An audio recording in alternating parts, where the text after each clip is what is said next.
जंगल में घिरे हुए एक आरामदेह छोटे काटेज में मीलो रहता था। एक छोटा भूरा चूहा, रोशन मुतजस्सिस आंखें और एक मुहिम जोई का जज्बा।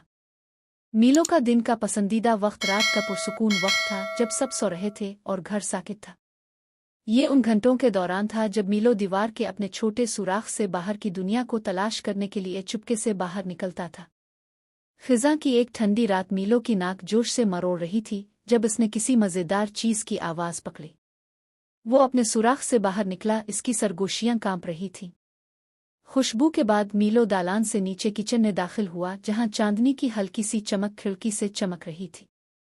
काउंटर पर उसके ऊपर ऊंची जगह पर खाने का एक बड़ा फैलाव था, खानदान की फसल की दावत से बचा हुआ था।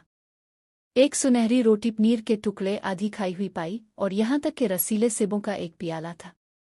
मिलो के पेट में गुड़गुड़ाहट हुई और उसने अपने नन्हे पंजों को उम्मीद से चाट लिया। ये इसका मौका था आधी रात की अपनी दावत का। इसने एक बड़ा नबल लिया और पनीर उसके मुंह में पिघल गया।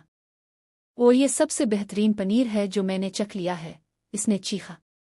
लेकिन मीलो जानता था कि वो ज्यादा नहीं खा सकता। वो सब कुछ आजमाना चाहता था। इसके बाद वो रोटी की तरफ लपका, चंद टुकड़ों को फाड़कर इसने पाई का मजा चखा और सेब के एक छोटे से नबल का नमूना भी लिया। मीलो को बावर्ची खाने के बादशाह की तरह महसूस हुआ, शाही ज़ियाफ़त अपने आप को। तभी इसे एक शोर सुनाई दिया। फर्श रेजा रेजा हो गया और मीलो जिम गया। कोने के आसपास से मीलो ने खानदानी बली सरगोशियों को बावर्ची खाने में भरते हुए देखा। इसकी सब्ज आंखें अंधेरे में चमक रही थीं। इसने हुआ सूंघी और एक लम्हे में मीलो को देखा।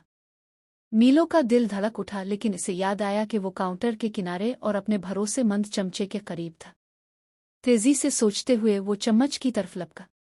वो एक छोटी सी धड़कन के साथ फर्श से टकराया, मेज के नीचे से टकराया और वापस दीवार में अपने सुराख से टकरा गया। सरगोशियां फिसल कर रुक गईं। हुआ में एक आखिरी झटका दिया, लेकिन बहुत देर हो चुकी थी। मीलो अपने आरामदेह छोटे से घर में महफूज और सेहतमंद था।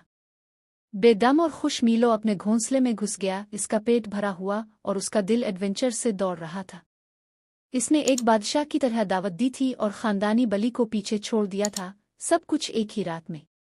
जब वो सोने के लिए चला गया, मीलो अपने आप से मुस्कुराया। पहले ही अपनी अगली आधी रात की दावत का ख्वाब देख रहा था।